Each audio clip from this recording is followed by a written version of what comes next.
तो चलिए students start करते हैं आज की क्लास। लास्ट जो हमारी क्लास थी वहां पे मैंने आपके साथ रिवीजन की थी। चैप्टर नंबर हमारा चल रहा था 7 और चैप्टर का नाम क्या था भाई? चैप्टर का नाम था aggregate demand and related concepts. ठीक है, तो यहाँ पे हमने काफी सारी बातें रिवाइज की थी और कुछ एक टॉपिक मैंने आपको भी दिए थे सेल्फ रिवीजन के लिए।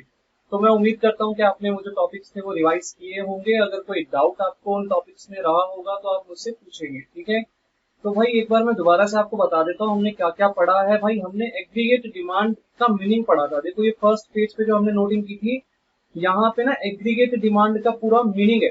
अगर किसी ने ये वाले जो क्लास के नोट्स थे ये नोट नहीं किए थे तो मुझे बता देना भाई, मैं सेंड कर दूंगा। ठीक है, भेज दूंगा मैं। तो भाई सबसे पहले फर्स्ट पेज पे हमने एग्रीगेट डिमांड जो था उसका मीनिंग पढ़ा था। यहाँ पे काफी सारी बातें हमने पढ़ी थी एग्रीगेट डिमांड से रिलेटेड।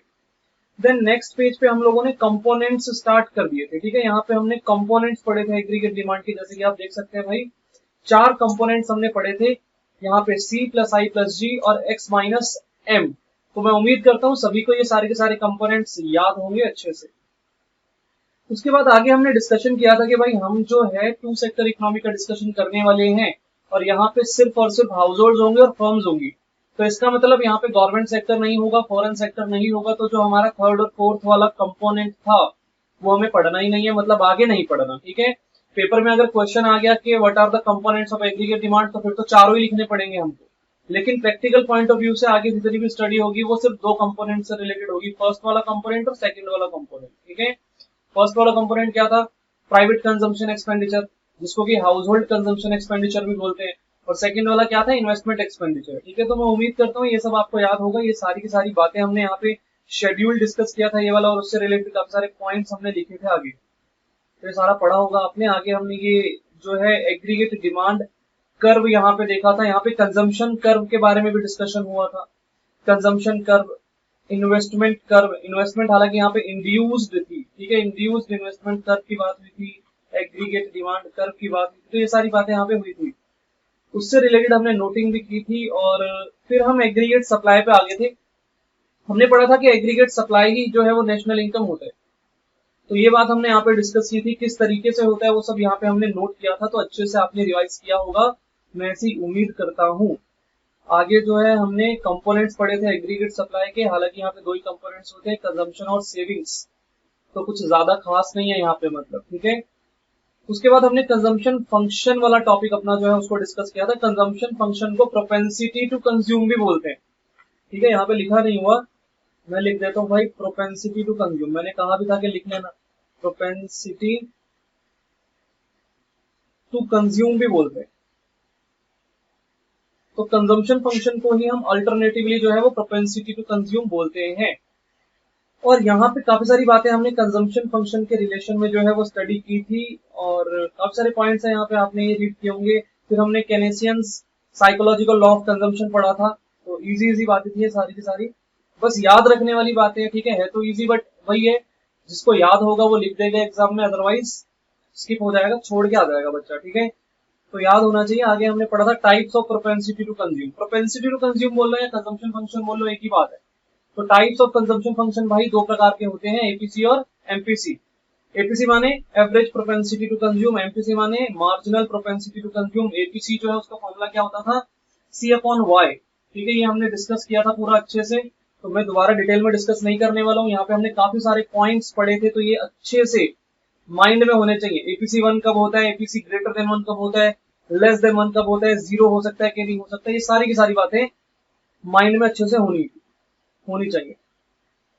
आगे एमपीसी के बारे में हमने यहाँ पे बातें पढ़ी थी। एमपीसी का मतलब change in consumption upon change in income. ठीक है, तो ये फॉर्मूला यहाँ पे डिस्कस किया था हमने, डेफिनेशन पढ़ी थी और कुछ इंपॉर्टेंट पॉइंट्स यहाँ पे 3 पॉइंट्स हमने इसके रिलेशन में लिखे थे। एमपीसी का भी 0, और एमपीसी की वैल्यू हमेशा 0 और 1 के बीच में रहती है, कभी 0 से छोटा नहीं हो सकता, मतलब नेगेटिव नहीं हो सकता, कभी 1 से बड़ा नहीं हो सकता। तो इस तरह से काफी सारी बातें यहाँ पे पढ़ी थी, तो वो अच्छे से आपने रीड की होंगी, मुझे लगता है ऐसा। आगे हमने सेविंग्स फंक्शन जो हमारा था इसका डिस्कशन किया था। सेविंग्स फंक्शन क्या होता है भाई? तो जैसे कंजम्पशन फंक्शन था वैसे सेविंग्स फंक्शन था। फिर ये इंपॉर्टेंट था, ये शब्द मैंने बताया था लास्ट क्लास में भी, ये इंपोर्ट्स नहीं था, इंपॉर्टेंट लिखना था यहाँ पे। तो ये इंपॉर्टेंट ऑब्जर्वेशंस हैं from savings schedule and savings curve. तो सेविंग्स कर्व तो भाई बना ही नहीं रखा बच्चों ने, पता नहीं क्यों नहीं बना रखा, मैंने बोला था बनाने के लिए बुक से। ठीक है, तो सेविंग्स कर्व यहाँ पे आपको ड्रॉ करना चाहिए था, आपने किया नहीं। तो ये सारे के सारे पॉइंट्स यहाँ पे हमने लिखे थे सेविंग कर्व से रिलेटेड, सेविंग शेड्यूल से रिलेटेड। उसके बाद हमने पढ़ा था types of propensity to save. तो भाई सेविंग्स जो हमारा फंक्शन होता है, सेविंग्स फंक्शन, उसको ही प्रोपेंसिटी टू सेव कहते हैं। जैसे जो कंजम्पशन फंक्शन होता था उसी को क्या बोलते थे, प्रोपेंसिटी टू कंज्यूम बोलते थे। तो सेविंग्स फंक्शन को ही प्रोपेंसिटी टू सेव कहेंगे। और यहाँ पे ये दो प्रकार का होता है, जैसे कंजम्पशन फंक्शन भी जो है वो दो प्रकार का होता था, प्रोपेंसिटी टू कंज्यूम दो प्रकार का होता था, एपीसी और एमपीसी। तो यहाँ पे भी ये दो प्रकार का होगा, एपीएस और MPS. APS means average propensity to save, MPS means marginal propensity to save. तो ये सारी बातें हमने डिस्कस की थी भाई, ये पढ़ा चुका हूं मैं ये सारा, ठीक है ना। आपने रिवीजन करनी थी इसकी, तो मुझे लगता है आपने रिवीजन की होगी। हमने एपीएस डिस्कस किया था, एमपीएस अभी नहीं पढ़ा हमने, ठीक है। तो एपीएस जो है हमने पढ़ा था कि भाई ये क्या होता है, ये सेविंग्स और इनकम का रेशो होता है। देखो सेविंग्स बाय इनकम, तो सेविंग्स और इनकम का जो रेशो होता है उसको बोलते हैं एपीएस, ठीक है। और इसके रिलेशन में काफी सारे पॉइंट्स हमने पढ़े थे कि भाई APS can never be equal to 1 और ग्रेटर देन 1। भाई एक या एक से बड़ा कभी भी नहीं हो सकता ये, because savings can never be equal to और ग्रेटर देन इनकम, क्योंकि सेविंग्स कभी भी ना तो इनकम के बराबर होगी ना ही इनकम से ज्यादा होगी, ठीक है। तो यहाँ पे ये सारी की सारी बातें डिस्कस की थी कि फॉर एग्जांपल मान लो अगर मेरी जो इनकम है वो 10,000 है, तो क्या पूरा का पूरा मैं सेव कर लूंगा, क्या पूरा 10,000 क्या सेव हो जाएगा, क्या कभी हो ही नहीं सकता ऐसा। तो इसीलिए इसका आंसर कभी 1 आ ही नहीं सकता। और क्या कभी सेविंग्स जो है वो इनकम से ज्यादा हो सकती है, वो भी नहीं हो सकती भाई। तो इट मीन्स हमारा जो एपीएस है कभी भी एक या एक से बड़ा आएगा ही नहीं, ठीक है, हमेशा एक से छोटा ही होगा। फिर हमने पढ़ा था APS can never be negative when there, sorry APS can be negative, APS negative हो सकता है। नेगेटिव कब होगा, जब सेविंग्स नेगेटिव होगी, डिस सेविंग्स होगी, ठीक है, मतलब जब ऑटोनॉमस कंजम्पशन होगी, ठीक है। ब्रेक इवन पॉइंट से पहले की सिचुएशन है। तो ब्रेक इवन पॉइंट से पहले अगर हम देखें तो हमारा एपीएस जो है वो नेगेटिव हो सकता है, क्योंकि उस टाइम पे जो सिचुएशन है वो डिस सेविंग्स वाली होती है, वहां पे नेगेटिव सेविंग्स होती है। तो जो हमारा न्यूमिनेटर वाला अमाउंट होगा वो नेगेटिव हो जाएगा, सेविंग्स नेगेटिव आएगी, तो आंसर भी नेगेटिव आएगा, ठीक है ना। तो APS can be negative when there is dissavings, मतलब before BEP, break even point से पहले ये सिचुएशन जो है वो हो सकती है। आगे यहाँ पे हमने पढ़ा था APS will always be less then 1, हमेशा एक से छोटा होगा, because savings will always be less then income. तो ये वही बात जो फर्स्ट पॉइंट था उसी को आगे थोड़ा सा और ज्यादा एक्सप्लेन कर दिया हमने।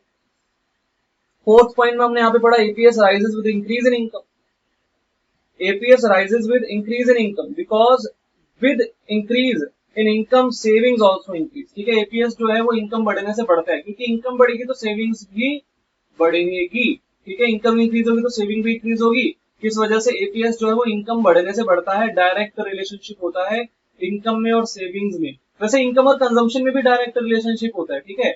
इनकम बढ़ती है तो कंजम्पशन बढ़ती है, इनकम घटती है तो कंजम्पशन घटती है, ठीक है। तो सेम वही वाला रूल यहाँ पे अप्लाई होता है। APS can be zero at BEP, तो भाई ब्रेक इवन पॉइंट पे जो एपीएस है वो जीरो होता है। तो ये बात तो हमको पता ही है भाई, ब्रेक इवन पॉइंट पे एपीएस क्या होगा, जीरो होगा। क्यों, क्योंकि उस केस में सेविंग्स जीरो होगी ना, कंजम्पशन और इनकम इक्वल होंगे, उस केस में consumption will be equal to income हो जाएगा। तो इट मींस वहां पे सेविंग्स क्या होगी, जीरो होगी। तो सेविंग्स तो जीरो होगी ही होगी ब्रेक इवन पॉइंट पे, क्योंकि कंजम्पशन और इनकम इक्वल होते हैं वहां पे, ठीक है। तो जितना भी मेरी इनकम होगी सारा का सारा मैं कंज्यूम कर लूंगा, सेविंग्स मेरी जीरो होगी, सिंपल। तो ब्रेक इवन पॉइंट पे ये सिचुएशन होती है भाई, सेविंग जीरो होती है। तो ये सारी की सारी बातें हम ऑलरेडी डिस्कस कर चुके हैं, तो इनको नहीं पढ़ना, ठीक है। अब इससे आगे चलेंगे, यहाँ पे हम, मेरे पास बुक है यार यहीं पे, ठीक है, ये चलो। तो हमने एपीएस जो था ना, ये एपीएस ये तो हमने पढ़ लिया था ऑलरेडी, अभी अभी मैंने आपको थोड़ा थोड़ा सा रिव्यू करवा दिया है। और एमपीएस हमें पढ़ना है भाई, यहां से हमें आज का डिस्कशन स्टार्ट करना है। इससे पीछे वाली जितनी भी बातें हैं मैं उम्मीद करता हूँ आप रिवाइज करेंगे अच्छे से। अगर कुछ नहीं समझ में आता है मुझसे पूछना भाई, मैं बहुत अच्छे से एक्सप्लेन करने की कोशिश करूंगा दोबारा से, ठीक है। तो लेकिन पढ़ोगे तभी तो डाउट तभी आएगा, अदरवाइज नहीं आएगा डाउट, ठीक है। तो एमपीएस देखते हैं भाई, एमपीएस क्या होता है। तो यहाँ पे आ जाते हैं भाई, एमपीएस ये रहा भाई एमपीएस, ठीक है। तो जैसे हमने पढ़ा था एमपीसी, एमपीसी क्या होता था, change in consumption upon change in income, ठीक है। Delta C upon delta Y होता था, ठीक है, चेंज इन ये होता था। एमपीसी पढ़ा था ना हमने, एमपीसी क्या होता था, change in consumption upon change in income होता था, ठीक है। तो अब हम एमपीएस पढ़ रहे हैं, तो एमपीएस का फॉर्मूला क्या होगा, ये लिखा हुआ है देखो, change in savings upon change in income, तो it is the ratio between change in savings and change in income. तो यही डेफिनेशन यहाँ पे लिखिए कि भाई marginal propensity to save refers to the ratio of change in savings to change in total income, ठीक है। और उसका फॉर्मूला यहाँ पे हमने मेंशन कर दिया कि भाई delta S upon delta Y, मतलब change in savings upon change in income. आगे यहाँ पे एग्जाम्पल लिया हुआ है भाई, आप एग्जाम्पल यहाँ पे पढ़ के देख लेना, यहाँ पे कुछ खास चीज नहीं है, ठीक है। नीचे यहाँ पे एक शेड्यूल दिया हुआ है, शेड्यूल को भी आप लोग खुद से रीड करेंगे, यहाँ पे कुछ बहुत ज्यादा कुछ इंपॉर्टेंट नहीं है, आपको सब समझ में आ जाएगा। यहाँ पे इनकम दी हुई है भाई, यहाँ पे सेविंग्स दी हुई है। तो जीरो लेवल ऑफ इनकम पे जो है सेविंग्स नेगेटिव होती है, क्योंकि वहां पे जो है ऑटोनॉमस कंजम्पशन होगी ना, तो सेविंग्स नेगेटिव होगी। फिर चेंज इन सेविंग्स तो कुछ हुआ नहीं यहाँ पे, ठीक है। चेंज इन इनकम भी कुछ नहीं हुआ यहाँ पे, तो इसीलिए delta S upon delta Y कुछ भी नहीं आया। लेकिन जब इनकम बढ़ी तो सेविंग्स जो नेगेटिव थी वो थोड़ा सा कम हो गई, ठीक है, कम हो गई नेगेटिव सेविंग्स, ठीक है, तो -20 हो गई। तो सेविंग्स में चेंज आ गया पॉजिटिव 20 का। ऐसे ही हमारे पास इनकम में भी तो चेंज आया 100 करोड़ का, तो 100 करोड़ का इनकम में चेंज आ गया, तो 20/100। इस तरीके से बस ये एमपीएस निकाल के दे रखा है, अलग अलग सिचुएशन में एमपीएस निकाल के दे रखा है। तो जैसे जैसे इनकम और सेविंग्स में चेंज आ रहा है वैसे वैसे हर लेवल पे उसने जो है एमपीएस निकाल के दे दिया। तो कुछ खास नहीं है ये, ठीक है, ये पेपर में थोड़ी ना आएगा, तो इसको बस समझने के लिए आप लोग रीड कर लेना, बाकी कुछ खास इसमें है नहीं। और ये जो शेड्यूल बना रखे हैं ये भी हमें नहीं पढ़ना, ठीक है। सॉरी, ये कर्व जो बना रखे हैं इस कर्व का भी हमें कोई काम नहीं है, हमें काम है इसका, ये आएगा, ठीक है, पेपर में आएगा तो ये आएगा, ये हमें पढ़ के चलना है भाई, इस पे हमें फोकस करना है। तो ध्यान देंगे इस पे जरा। क्या लिखा है भाई यहाँ पे लिखा है भाई एमपीएस वेरीज बिटवीन 0 and 1। भाई एमपीएस की वैल्यू 0 और 1 के बीच में होती है, वो कह रहा है एमपीएस की वैल्यू 0 और 1 के बीच में होती है। 2 पॉइंट यहाँ पे लिखे हुए हैं, देखो ध्यान से, एक पॉइंट ये रहा, एक पॉइंट ये रहा, भाई 2 पॉइंट है यहाँ पे। तो दोनों पॉइंट्स को अच्छे से पढ़ते हैं एक बार। यहाँ पे हमें क्या कहा गया, यहाँ पे हमें कहा गया if the entire additional income is saved delta C will be 0 then MPS will be 1। वो कह रहा है जितनी भी हमने एडिशनल इनकम कमाई अगर वो सारी की सारी हम सेव कर लेते हैं तो चेंज इन कंजम्पशन 0 होगा, मतलब कंजम्पशन में कोई चेंज नहीं आएगा। उस केस में हमारा एमपीएस क्या होगा, 1 के बराबर होगा, 1 के बराबर होगा। इस चीज को मैं समझाता हूं, देखो भाई ध्यान से। यहाँ पे मैं कहता हूं भाई एक व्यक्ति है जिसकी इनकम जो है वो 100 करोड़ है, ठीक है, एक देश है, व्यक्ति नहीं बोलेंगे, ठीक है, एक देश की इनकम 100 करोड़ है। और जब 100 करोड़ की इनकम थी तो मान लेते हैं कि भाई उसके पास जो कंजम्पशन एक्सपेंडिचर था वो 80 करोड़ का था, सेविंग्स जो थी वो मान क्या लेते हैं भाई 20 करोड़ की आएगी ना, 100 में से 80 करोड़ खर्च कर दिया, 20 करोड़ सेव कर लिया, ठीक है। अब मैं बोलता हूं भाई यहाँ पे क्या हुआ कि इनकम बढ़ गई, 120 करोड़ हो गए, लेकिन कंजम्पशन अभी भी उतनी ही है 80 करोड़। जो एडिशनल इनकम मैंने कमाई थी ना, मैंने वो भी सेव कर ली, मतलब मेरी टोटल सेविंग्स कितनी हो गई, पहले 20 करोड़ तो पहले की थी, तो अब एडिशनल 20 करोड़ की एक्स्ट्रा सेविंग्स हो गई। तो यहाँ पे इस तरीके से दो सिचुएशन यहाँ पे आ गई, एक तो ये वाला केस हो गया और एक ये वाला पूरा केस हो गया, ठीक है, एक तो ये वाला पूरा केस हो गया और एक ये वाला पूरा केस हो गया। अब अगर मैं फर्स्ट वाले केस में आपको बोलूं कि मुझे एमपीएस निकाल के बताओ, तो एमपीएस फर्स्ट वाले केस में थोड़े ना निकलेगा, एमपीएस तो दोनों केस को मिला के जब सोचेंगे तब निकलेगा। क्यों? क्योंकि फॉर्मूला क्या होता है, change in savings upon change in income. तो चेंज तो तब पता चलेगा जब दो सिचुएशन दी होंगी, क्या सिंगल एक ही सिचुएशन में चेंज पता चल जाएगा? नहीं पता चलेगा, ऑब्वियस सी बात है, ठीक है ना। तो चेंज तब पता चलता है भाई जब हमें इनकम पता चलेगी, अदरवाइज कोई चेंज वेंज पता नहीं चलने वाला यहाँ पे, ठीक है। तो एक मिनट कहाँ चला गया, ये रहा, ठीक है। तो यहाँ पे देखो भाई ध्यान से, चेंज इन सेविंग्स कितना हुआ, चेंज इन सेविंग्स कितना हुआ, 20 करोड़ का चेंज आया सेविंग्स में, और चेंज इन इनकम कितना हुआ, वो भी 20 करोड़ का हुआ। तो आंसर कितना आएगा, 1 ही तो आएगा। हुआ क्या भाई, यहाँ पे हुआ ये कि भाई जितना भी इनकम बढ़ी ना मेरी, वो सारा का सारा पैसा मैंने सेव कर लिया, मतलब मैंने उसमें से कुछ भी कंज्यूम नहीं किया, ठीक है। जो एक्स्ट्रा इनकम मैंने कमाई उसको पूरा सेव कर डाला मैंने, ठीक है। तो मेरा कंजम्पशन एक्सपेंडिचर जो था उसमें कोई चेंज नहीं आया, चेंज इन कंजम्पशन एक्सपेंडिचर जो है वो 0 हो गया यहाँ पे, ठीक है। तो फर्स्ट पॉइंट में यही सब लिखा हुआ है। तो कह रहा है भाई if entire additional income is saved, अगर सारी की सारी एडिशनल इनकम जो है अगर मैं उसको सेव कर डालू तो उस केस में जो चेंज इन कंजम्पशन है वो 0 हो जाएगा, एमपीएस जो है वो 1 हो जाएगा। सेकेंड पॉइंट पढ़ लेते हैं एक बार भाई, However, if entire additional income is consumed, अगर सारी की सारी एडिशनल इनकम जो है वो कंज्यूम कर दी जाए, कुछ भी सेव ना किया जाए, मतलब चेंज इन सेविंग्स जो है वो जीरो हो उस केस में, तो वो कह रहा है वो फिर क्या होगा, then MPS will be zero. तो कह रहा है भाई उस केस में एमपीएस जीरो हो जाएगा। In normal situations value of MPS varies between 0 and 1। तो भाई जीरो भी हो सकता है, 1 भी हो सकता है, और 0 और 1 के बीच में रहती है वैल्यू उसकी, ठीक है। कभी 0 से नीचे भी नहीं आएगी, कभी 1 से ऊपर भी नहीं जाएगी, 0 भी हो सकती है, 1 भी हो सकती है, और उसके बीच में कोई भी वैल्यू हो सकती है। तो एमपीएस जो है वो 1 कब होगा, एमपीएस 1 तब होगा जब सारी की सारी जो चेंज इन इनकम है वो हमने सेव कर ली हो, मतलब डेल्टा सी जीरो। उस केस में क्या होगा, उस केस में एमपीएस 1 होगा। अब एमपीएस जीरो कब होगा भाई, जीरो तब होगा जब सारी की सारी एडिशनल इनकम हमने कंज्यूम कर डाली हो, डेल्टा सी जो है वो हमारा चेंज इन इनकम के बराबर होगा उस केस में, और जो हमारा डेल्टा एस है वो जीरो होगा, मतलब हमने कुछ भी सेव नहीं किया।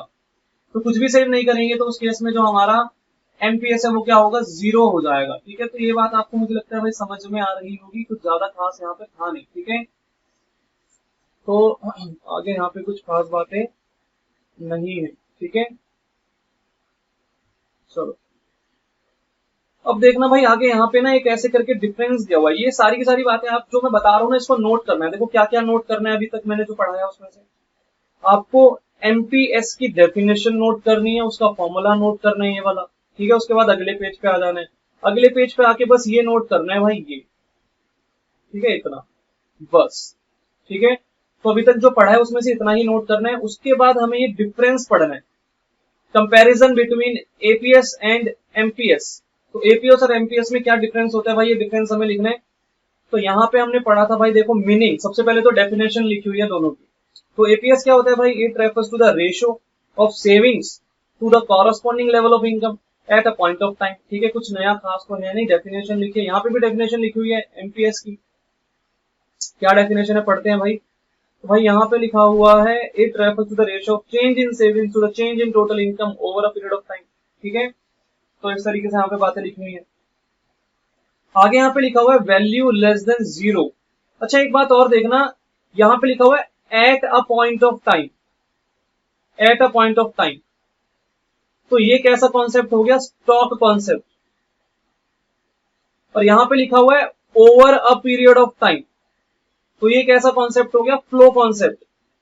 हालांकि यहाँ पे डिफरेंस में ये चीज मेंशन नहीं कर रखी, लेकिन आपको एनालाइज करना है इस चीज को, ठीक है। ये एक स्टॉक कॉन्सेप्ट होगा और ये एक फ्लो कॉन्सेप्ट होगा, ये over a period of time measure हो रहा है, ठीक है। आगे यहाँ पे लिखा हुआ है वैल्यू लेस देन जीरो। तो एमपीएस की वैल्यू जो है वो लेस देन जीरो हो सकती है क्या, तो भाई एमपीएस सॉरी एपीएस, एपीएस जो है क्या वो लेस देन जीरो हो सकता है भाई। APS can be less than zero when there are dissavings, जब डिस सेविंग्स होगी, ठीक है। बीईपी से पहले वाले सिचुएशन के अंदर, बीईपी से पिछली जो सिचुएशन होगी, पहले की जो सिचुएशन होगी बीईपी से पहले, वहां पे डिस सेविंग्स होगी, और डिस सेविंग्स वाले केस में क्या होगा, हमारा एमपीएस जो है वो लेस देन जीरो होगा, मतलब नेगेटिव होगा, क्योंकि सेविंग्स नेगेटिव होगी ना। क्योंकि एपीएस का फॉर्मूला होता है savings upon income, S upon Y. तो एस जब नेगेटिव होगा तो आंसर नेगेटिव ही आएगा, ठीक है। तो इसीलिए बीईपी से पहले वाली सिचुएशन जो होती है, डिस सेविंग्स वाली सिचुएशन, वहां पे हमारा एपीएस ऑलवेज जो है वो नेगेटिव आएगा, जीरो से कम आएगा। That is till consumption is more than national income, ठीक है। तो मतलब जब तक कंजम्पशन नेशनल इनकम से ज्यादा रहेगी, मतलब जब तक डिस सेविंग्स होगी, तब तक एपीएस जो है वो नेगेटिव आएगा, लेस देन जीरो आएगा। बट क्या एमपीएस कभी जीरो हो सकता है, तो भाई नहीं हो सकता, ये चीज यहाँ पे लिखी है। MPS can never B less than zero as change in savings can never be negative, that is change in consumption can never be more than change in income। भाई चेंज इन कंजम्पशन कभी change in income से ज्यादा नहीं हो सकता। मेरी जो income है वो 100 करोड़ बढ़ गई, ठीक है, तो मेरी कंजम्पशन क्या 120 करोड़ बढ़ जाएगी, ऐसा होगा कभी, कभी भी नहीं होगा। मतलब मेरी सेविंग्स में जो चेंज आएगा वो कभी नेगेटिव नहीं हो सकता। सेविंग्स में जो चेंज आएगा, सेविंग्स में चेंज, हाँ चेंज, चेंज इन सेविंग्स कभी नेगेटिव नहीं हो सकता, ठीक है, सही, एकदम सही बात चल रही है, कोई दिक्कत नहीं, ठीक है। तो चेंज इन सेविंग्स जो है ना, डेल्टा एस कभी नेगेटिव नहीं हो सकता, delta S can never be negative यार, इक्वल टू जीरो नहीं, एक मिनट रुको, इसको मैं मिटा के करता हूँ। डेल्टा एस जो है वो कभी भी नेगेटिव नहीं हो सकता। तो यहाँ पे इसको मैं लिख देता हूँ कि डेल्टा एस कभी भी नेगेटिव नहीं हो सकता।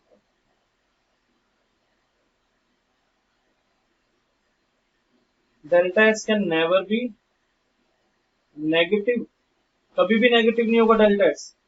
Change in savings can never be negative, क्यों? क्योंकि अगर मेरी इनकम बढ़ेगी ना तो मेरी कंजम्पशन इनकम से ज्यादा थोड़ी ना बढ़ जाएगी। भाई मेरी इनकम में इंक्रीज आया 100 करोड़ का, तो क्या मैं कंजम्पशन 120 करोड़ की इंक्रीज कर दूंगा? नहीं भाई, ठीक है, उससे कम ही होगी, 100 करोड़ से कम होगी। इसका मतलब जो चेंज इन सेविंग्स होगा वो कभी भी नेगेटिव होगा ही नहीं, ठीक है, कभी भी नहीं होगा। तो ये वाली बात भी आपको समझ में आई होगी। फिर फॉर्मूला यहाँ पे मेंशन कर दिया इन दोनों का, तो कुछ भी खास नया वाला कुछ भी नहीं है यहाँ पे, सारा का सारा ऑलरेडी हम पढ़ चुके हैं, ठीक है। आगे यहाँ पे देखो भाई, रिलेशनशिप बता रखा है, relationship between APC and APS. APC और एपीएस में क्या रिलेशनशिप होता है, तो देखो भाई यहाँ पे ना इसको समझना है हमको, डेरिवेशन कर रखा है एक तरीके से एक फॉर्मूले का, ठीक है। उसने यहाँ पे बोला the sum of APC and APS is equal to 1। तो कह रहा है एपीसी और एपीएस का सम जो होता है ना, एपीसी प्लस एपीएस जो होता है वो कितना होता है? 1 होता है। वो कह रहा है it can be proved as under, वो कह रहा है ये जो रिलेशनशिप है इसको हम निम्नलिखित तरीके से प्रूव कर सकते हैं यहाँ पे। तो उसने यहाँ पे प्रूव करके दिखाया। वो कह रहा है वी नो, हम क्या जानते हैं कि y equals to C plus S होता है, ठीक है। Income equals to consumption plus savings होता है। Dividing both sides by y, वो कह रहा है दोनों तरफ हम y से डिवाइड कर देंगे। तो देखो उसने क्या किया, दोनों तरफ y से डिवाइड कर दिया, तो यहाँ पे y से y कैंसिल हो गया, क्या बचा? 1 बचा। और c बाय y क्या होता है? एपीसी। s बाय y क्या होता है? APS.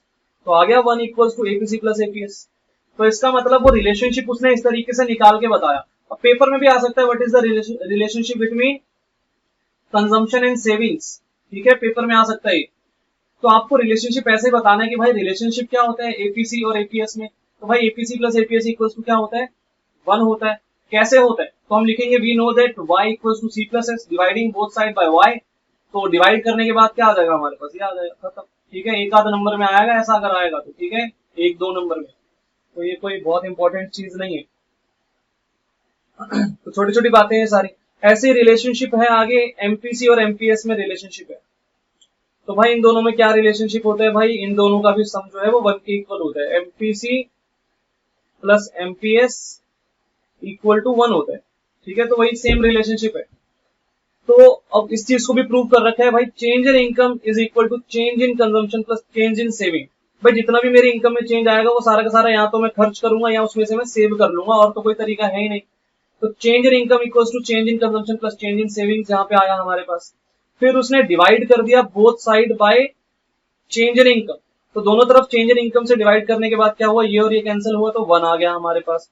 Delta C upon delta Y क्या होता है? एमपीसी होता है। Delta S upon delta Y क्या होता है? एमपीएस होता है। तो हो गया प्रूफ, ठीक है, प्रूफ हो गया। तो इस तरीके से ये होगा। बाकी यहाँ पे नीचे ना ये शेड्यूल दिया हुआ है, इस शेड्यूल को आपको खुद से रीड करना है, समझ में आपको आ जाएगा। कुछ खास नहीं है, ऐसा नहीं है कि एग्जाम में आने वाली आइटम है, एग्जाम में आने वाली चीज है ही नहीं। जो एग्जाम में आने वाली चीज है वो मैं आपको पढ़ा रहा हूँ। देखो आपको नोट क्या क्या करना है, यहाँ तक तो मैंने बता दिया था, ये डिफरेंस आपको नोट करना है। उसके बाद यहाँ पे आपको हेडिंग डालनी है relationship between APC and APS, और ये सारा आपको जहां तक मैंने समझाया सारा ऐसे ही नोट करना है। ऐसे relationship between MPC and MPS आपको नोट करना है, ठीक है। तो जितना जितना मैं बता रहा हूँ बस उतना ही आपको लिखना है कॉपी में, उतना ही पढ़ना है, एक्स्ट्रा कुछ नहीं पढ़ना। ये समझने के लिए आपको शेड्यूल रीड करना है। अगर आपको कोई चीज ना समझ में आए शेड्यूल के अंदर तो पूछना है मुझसे, ठीक है, वो आपका काम है। बाकी यहाँ पे नीचे ये कुछ फॉर्मुलाज वॉर्मुलाज दिए हुए हैं, वो आप जब ये शेड्यूल पढ़ोगे तो आपको खुद से समझ में आएगा। अदरवाइज हम जो है प्रैक्टिकल क्वेश्चंस करेंगे तो वहां पे डिस्कस हो जाएगा ये सब। तो कुछ खास नहीं है, ऐसा नहीं है कि बहुत टफ चीजें आ गई और कुछ ऐसा हो गया। पढ़ना है बस। ये शेड्यूल आपको, शेड्यूल समझ में आपको आ जाएगा, ये वाला शेड्यूल समझ में आएगा। फॉर्मुलाज जो नीचे यहाँ पे लिखे गए हैं, फॉर्मुलाज यूज्ड, वो आपको वैसे समझ में आ जाएंगे अपने आप ही, ठीक है। तो थोड़ा सा दिमाग आपको लगाना है यहाँ पे, ठीक है। तो ज्यादा कुछ खास चीजें नहीं है। यहाँ पे नीचे कंक्लूजन्स बहुत सारे लिखे हुए हैं, इनको भी आपको रीड करना है एक बार, ठीक है। तो ये खास बातें नहीं है कुछ, ये लेकिन बातें पता कैसी है, ये एक एक नंबर में आने वाले क्वेश्चन है, मतलब ये 1 मार्क्स में आ जाएंगे। तो आपको उस तरीके से इसको पढ़ के चलना है कि अगर 1 नंबर वाले क्वेश्चन एग्जाम में आते हैं तो आपको समझ में तो आए बातें, और कुछ नया नहीं है, जो पढ़ा रखा है वही चीजें यहाँ पे शेड्यूल में यूज हो रही है। आपको बस थोड़ा अपना दिमाग लगाना है। अगर वो सारी चीजें आपने पढ़ रखी है, रिवाइज कर रखी है, तो आपको ये सारा समझ में आएगा। बिल्कुल भी टफ नहीं है, ठीक है। बट काम करेंगे, क्या काम करेंगे, आज तो मैंने आपको होमवर्क दिया, अगर किसी बच्चे को नहीं समझ में आता तो नेक्स्ट क्लास में मैं करवा दूंगा, ठीक है, ये मैं कर सकता हूँ। बट पहले मैं आपको बोल रहा हूँ करने के लिए, क्यों भाई? आपका भी तो थोड़ा दिमाग लगना चाहिए ना, अदरवाइज कैसे पढ़ाई होगी? सारा ही मैं करा दूंगा तो फिर नहीं हो पाएगा। थोड़ा बहुत आपको भी एफर्ट करना पड़ेगा, अदरवाइज मुश्किल हो जाएगी बहुत ज्यादा। तो यहां तक की सारी बातें हो गई है भाई। उसके बाद आगे देखो नेक्स्ट पेज पे। हाँ भाई, यहाँ पे ये है एक इंपॉर्टेंट बात, इक्वेशन ऑफ कंजम्पशन फंक्शन। भाई कंजम्पशन फंक्शन जो होता है उसको हम सी से डिनोट करते हैं, और इसकी जो इक्वेशन होती है वो क्या होती है, कंजम्पशन फंक्शन की इक्वेशन। ठीक है, पहले हमने पढ़ा था कि कंजम्पशन फंक्शन होता क्या है, तो वहां पे हमने डिस्कस किया था कि कंजम्पशन फंक्शन जो होता है वो क्या होता है। एक मिनट रुको यार, कंजम्पशन फंक्शन क्या होता है हमने पढ़ा था, it is a function of income. ये हमने वहां पे पढ़ा था कि कंजम्पशन फंक्शन जो है वो इनकम का फंक्शन होता है। ठीक है, it is a function of income, it depends upon income, ऐसा पढ़ा था हमने। बट अब हम क्या पढ़ रहे हैं, इक्वेशन पढ़ रहे हैं, इक्वेशन। तो ये एक अलग टॉपिक है, इक्वेशन ऑफ कंजम्पशन फंक्शन। तो भाई कंजम्पशन फंक्शन की इक्वेशन क्या होती है, तो मैं बताता हूँ भाई। यहाँ पे हमारे पास जो कंजम्पशन फंक्शन है उसकी इक्वेशन होती है C equals to C bar plus V into Y, ये होती है। यहाँ पे V का मतलब होता है MPC। V का मतलब क्या होता है भाई, MPC। C बार क्या है, ऑटोनोमस कंजम्पशन है ये। ठीक है, ऑटोनोमस कंजम्पशन। Y का मतलब क्या है, इनकम। ये इनकम है, ये ऑटोनोमस कंजम्पशन है। C माने कंजम्पशन है, V माने एमपीसी है। भाई एमपीसी को B भी बोलते हैं, ये एक न्यू बात है। ठीक है, इसको आपको माइंड में रखना है, एमपीसी को B भी बोलते हैं। ठीक है, अब वैसे एमपीसी क्या होता है थोड़ा थोड़ा मैं आपको समझाता हूँ। देखो एमपीसी की, हमने जो एमपीसी का फॉर्मूला पढ़ा था वो क्या पढ़ा था, हमने डेफिनेशन पढ़ी थी। जो हमने पढ़ा था कि भाई MPC means change in consumption upon change in income, delta C upon delta Y. मतलब एमपीसी हमें ये बताता है कि भाई इनकम में चेंज आने से कंजम्पशन में कितना चेंज आएगा। देखो ध्यान से, एमपीसी का फॉर्मूला यही तो होता था, change in consumption upon change in income.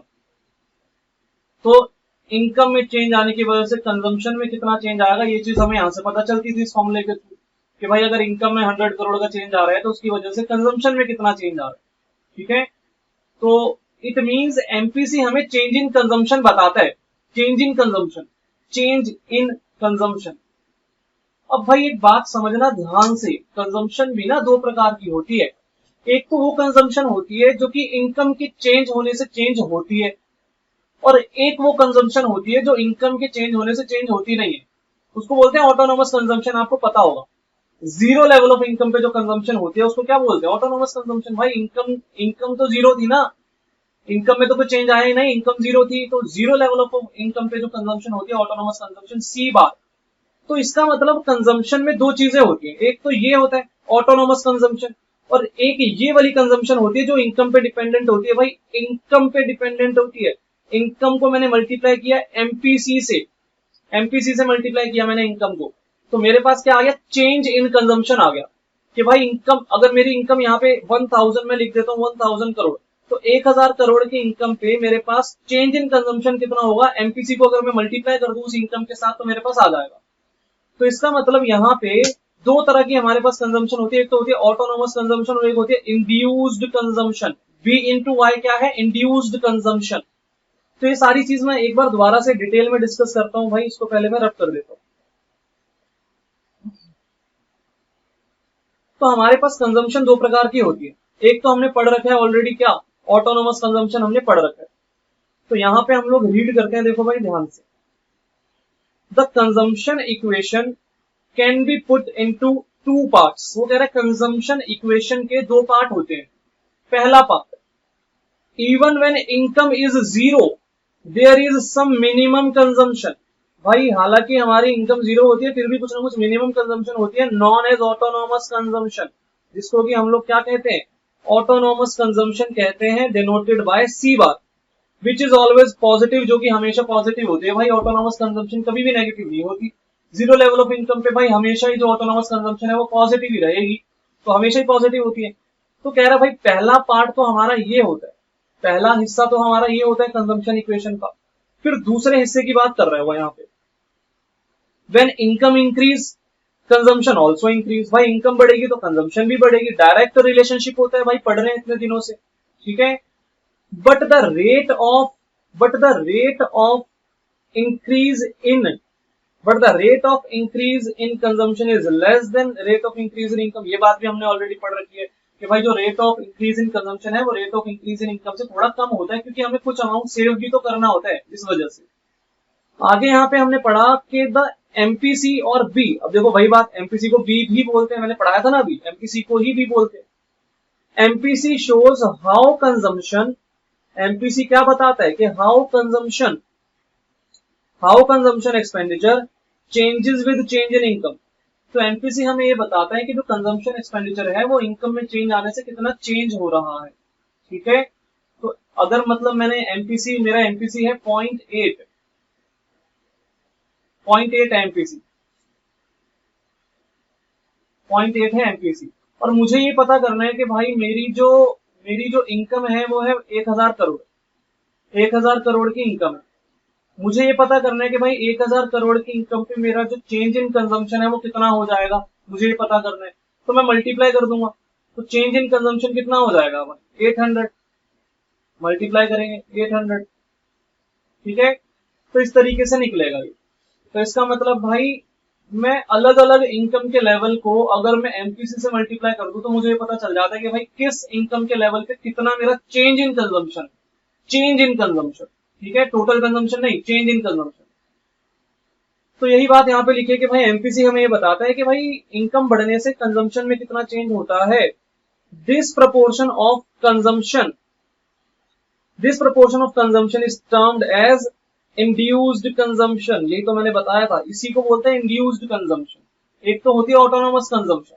भाई देखो हमारा जो कंजम्पशन फंक्शन है इसकी इक्वेशन होती है सी bar plus B into Y, ये है ऑटोनोमस कंजम्पशन, और ये पूरा क्या है, इंड्यूस्ड कंजम्पशन, ये है ऑटोनोमस, ये ऑटोनोमस कंजम्पशन है, पढ़ ही रहे हैं हम इतने दिन से। ये नया पढ़ लिया हमने, क्या इंड्यूस्ड कंजम्पशन, वो कंजम्पशन होती है जो कि इनकम के लेवल पे डिपेंडेंट होती है, इनकम बढ़ेगी तो कंजम्पशन बढ़ेगी, इनकम घटेगी तो कंजम्पशन घटेगी, ठीक है। तो it is influenced by the level of income, जबकि जो ऑटोनोमस कंजम्पशन है वो इनकम के लेवल से इन्फ्लुएंस नहीं होती, जीरो लेवल ऑफ इनकम पे जो कंजम्पशन होती है, मिनिमम कंजम्पशन, उसको ऑटोनोमस कंजम्पशन कहते हैं। तो ये सारी बात हमने यहाँ पे पढ़ी भाई। And can be estimated by multiplying MPC by income. तो अगर एमपीसी को इनकम से मल्टीप्लाई कर दो तो इंड्यूस्ड कंजम्पशन आ जाती है। तो यही तो मैंने बोला, बी को वाई से मल्टीप्लाई कर, एमपीसी ही तो होता है बी, तो बी को वाई से मल्टीप्लाई करूंगा तो क्या आ जाएगा, ऑटो इंड्यूस्ड कंजम्पशन आ जाएगी, सॉरी इंड्यूस्ड कंजम्पशन, ठीक है। तो यहाँ पे आगे हमें बोल रखा है भाई, so consumption function can be represented as C equals to C bar plus B into Y, यही तो मैंने पढ़ाया था। तो हमें तो बस ये वैसे इक्वेशन याद रखनी है, लेकिन मैंने यहाँ पे ना थोड़ा डिटेल में आपको पढ़ा दिया था कि बाद में कोई दिक्कत ना आए, ठीक है। तो आप नोट भी कर लेना ये वाली सारी बात, ठीक है, बुक में एकदम सिंपल लिखा हुआ है। तो ये वाली सारी बस इतना इतना जितना मैं बता रहा हूँ ना, बस उतना उतना आपको नोट करना है, बाकी सारा नहीं करना। जो जो चीजें बीच में से मैंने स्किप कर दी उनको जस्ट रीड करना है, समझना है तो पूछना है, ठीक है। बाकी ये वाला सारा आपको नोट करना है। ये मुझे लगता है आपको समझ में आया होगा कि भाई इक्वेशन ऑफ कंजम्पशन फंक्शन क्या होती है, C equals to C bar plus B into Y, B means MPC, और एमपीसी को अगर मैं वाई से मल्टीप्लाई करूंगा तो हमारे पास इंड्यूस्ड कंजम्पशन आएगी, और जो C बार होता है वो ऑटोनोमस कंजम्पशन होता है। तो autonomous consumption plus induced consumption मिला दूंगा तो टोटल कंजम्पशन आ जाएगी, ठीक है, जिसको हम C बोलते हैं। तो ये वाली सारी बात यहाँ पे हमने पढ़ी थी। आगे यहाँ पे कुछ और बातें लिखी हुई है भाई, इनको यहाँ पे कुछ खास तो नहीं है, मैं एक बार देख लेता हूँ, अगर कुछ इंपॉर्टेंट होगा तो पढ़ेंगे, अदरवाइज नहीं पढ़ेंगे, ठीक है। एग्जांपल्स वगैरह दे रखे हैं यहाँ पे। Autonomous consumption expenditure is not influenced by income, ये तो हमने पढ़े रखा है भाई। ऑटोनोमस कंजम्पशन एक्सपेंडिचर जो है वो इनकम से इन्फ्लुएंस नहीं होता, जो इंड्यूस्ड कंजम्पशन एक्सपेंडिचर है वो इनकम से इन्फ्लुएंस होता है, इनकम बढ़ेगी तो वो बढ़ेगा, ठीक है। तो कुछ नया नहीं है मतलब ये, ठीक है, लिख लेना इसको, साथ में लिख लेना इसके, ठीक है। जब ये वाला नोट करोगे तो ये वाली लाइन भी लिख लेना एक, ठीक है। कुछ खास इंपॉर्टेंट नहीं है, नीचे तो बुलेट दिए हुए, यहाँ पे कुछ खास है क्या, the given equation relates case of linear.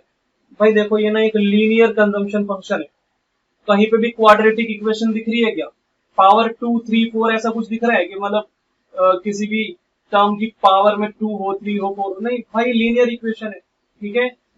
तो ये पूरी लीनियर इक्वेशन है भाई, लीनियर इक्वेशन है, तो कुछ खास नहीं है। ये एमसीक्यू वगैरह में आ सकता है भाई, लीनियर इक्वेशन है। देखो हम पढ़ते थे यहाँ पे ना, बचपन में हम पढ़ते थे एक इक्वेशन पढ़ते थे, लाइन की इक्वेशन जो लीनियर इक्वेशन होती थी, y equals to mx plus c, ऐसे पढ़ते थे। ये जो कांस्टेंट होता था c, इसको हम बोलते थे इंटरसेप्ट।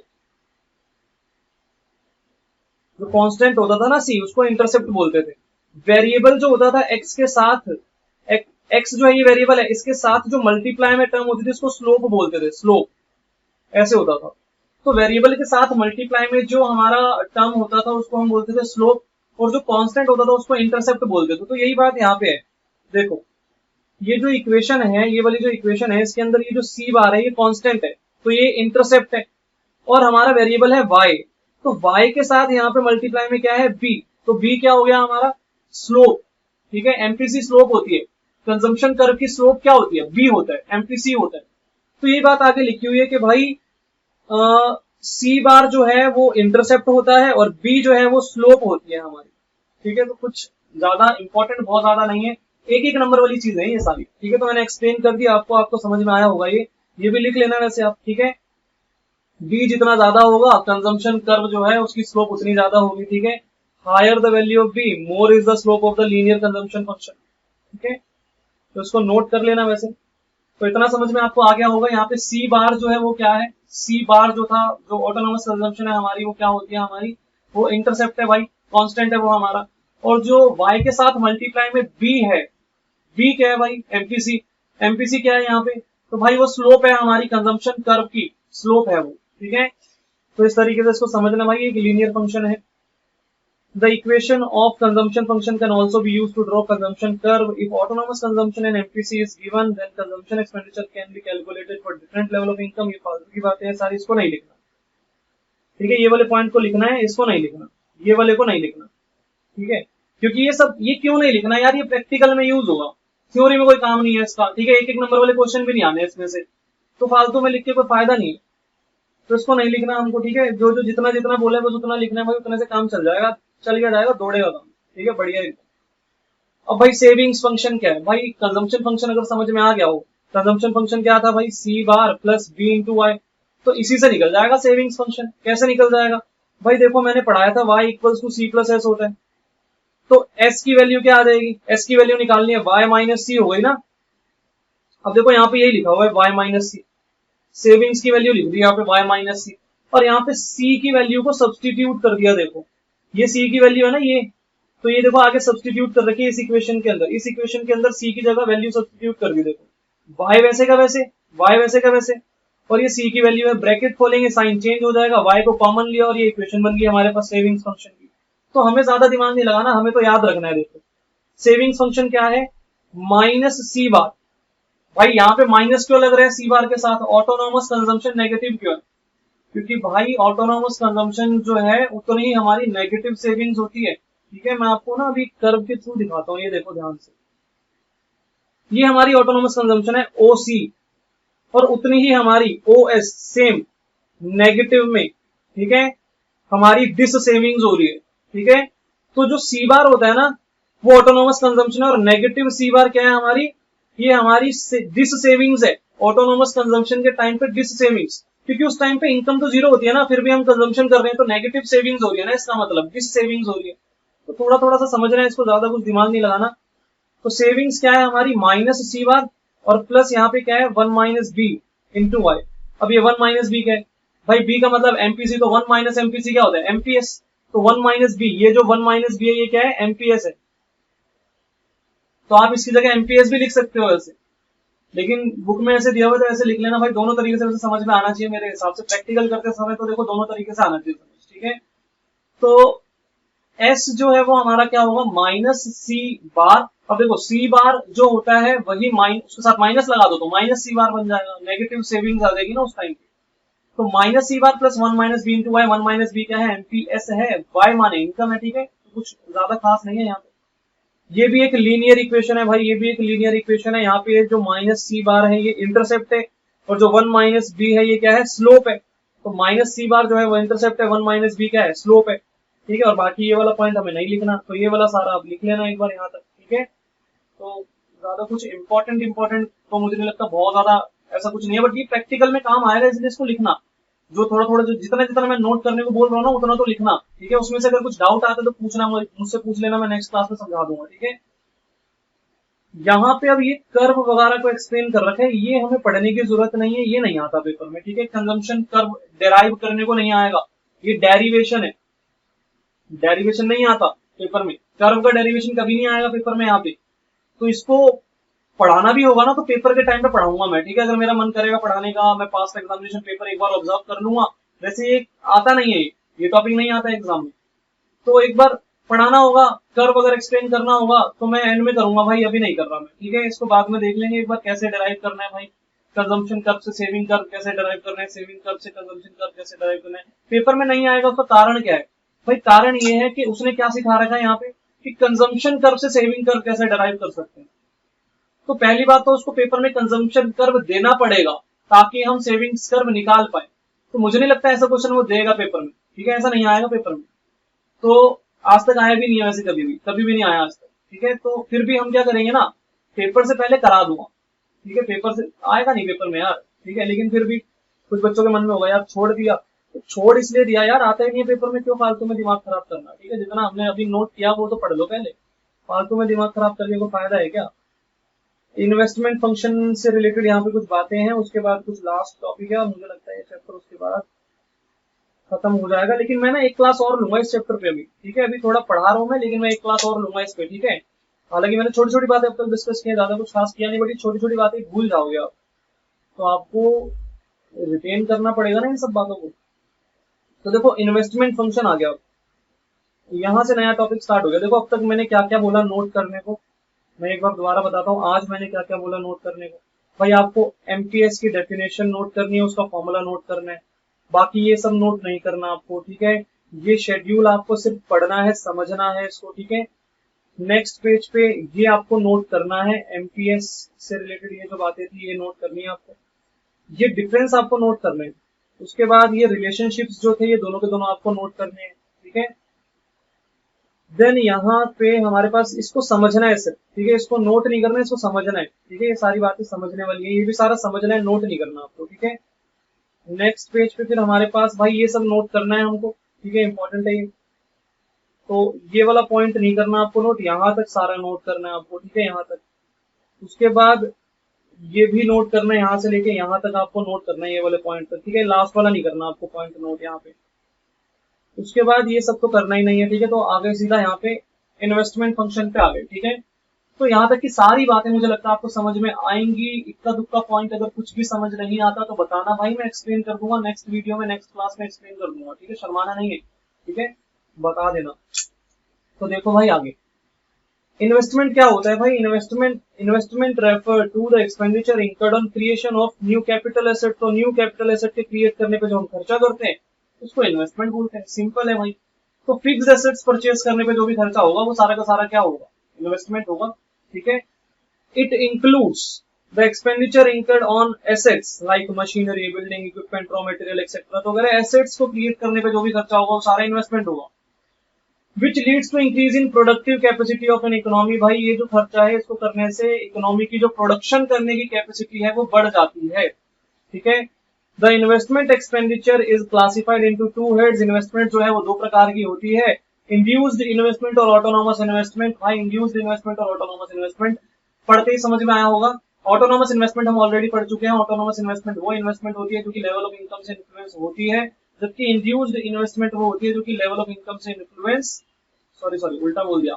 ऑटोनोमस इन्वेस्टमेंट वो होती है जो कि लेवल ऑफ इनकम से इन्फ्लुएंस नहीं होती है, ठीक है। इनकम चाहे ज्यादा हो चाहे कम हो, चाहे बढ़े चाहे घटे, हमारी जो इन्वेस्टमेंट है वो सेम रहेगी, उसको बोलते हैं ऑटोनोमस इन्वेस्टमेंट। जबकि इंड्यूस्ड इन्वेस्टमेंट जो है वो लेवल ऑफ इनकम से इन्फ्लुएंस होती है, इनकम बढ़ेगी तो इन्वेस्टमेंट बढ़ेगी, इनकम घटेगी तो इन्वेस्टमेंट घटेगी। तो यही सारी बात यहाँ पे लिखी है। डेफिनेशन देखो रीड करते हैं। Induced investment refer to the investment which depend upon the profit expectation and is directly influenced by the level of income, ठीक है, लेवल ऑफ इनकम से इन्फ्लुएंस होती है। It is income elastic, that is income it increases with increase in income and vice versa, ठीक है। Income बढ़ेगी तो बढ़ेगी, इनकम घटेगी तो घटेगी। तो बस इतना आपको नोट करना है इसकी डेफिनेशन को। और ये कर्व जो है इसको हमें नहीं पढ़ना, ठीक है, कर्व को हमें ध्यान नहीं देना, कर्व फालतू की चीज है यहाँ पे। ऑटोनॉमस इन्वेस्टमेंट की डेफिनेशन जो है ये भी आप पढ़ना है यहाँ से, ये आपको समझ में आ जाएगी। यहाँ पे कुछ ज्यादा खास चीजें नहीं है, पढ़ देता हूँ मैं एक बार। Autonomous investment refer to the investment which is not affected by changes in the level of income। तो इनकम बढ़ने या घटने से इस इन्वेस्टमेंट में कोई प्रभाव नहीं पड़ता। And is not induced solely by profit motive, और ये प्रॉफिट मोटिव से नहीं की जाती, ठीक है। जबकि वहां पे हमने क्या पढ़ा था, वो प्रॉफिट कमाने के उद्देश्य से इन्वेस्टमेंट की जाती है। और यहाँ पे ये वाली जो इन्वेस्टमेंट है ऑटोनोमस इन्वेस्टमेंट, प्रॉफिट कमाने के उद्देश्य से नहीं होती। इट इज इनकम इलास्टिक, भाई इनकम इलास्टिक है, that is it is not influenced by change in income, क्योंकि ये इनकम बढ़ने से ये प्रभावित नहीं होती। इनकम बढ़ेगी तो इन्वेस्टमेंट बढ़ेगी नहीं, जितनी है उतनी ही रहेगी। यहाँ पे ना थियोरेटिकली कुछ इंपॉर्टेंट पॉइंट्स उनको पढ़ते हैं, देखो ये और ये। Autonomous investment are generally made by government on infrastructural activities. भाई क्योंकि ना ये प्रॉफिट कमाने के उद्देश्य से नहीं की जाती है, तो ये जो इन्वेस्टमेंट है ये गवर्नमेंट के द्वारा की जाती है। इंफ्रास्ट्रक्चरल एक्टिविटीज पे ये इन्वेस्टमेंट की जाती है, इंफ्रास्ट्रक्चर को डेवलप करने पे।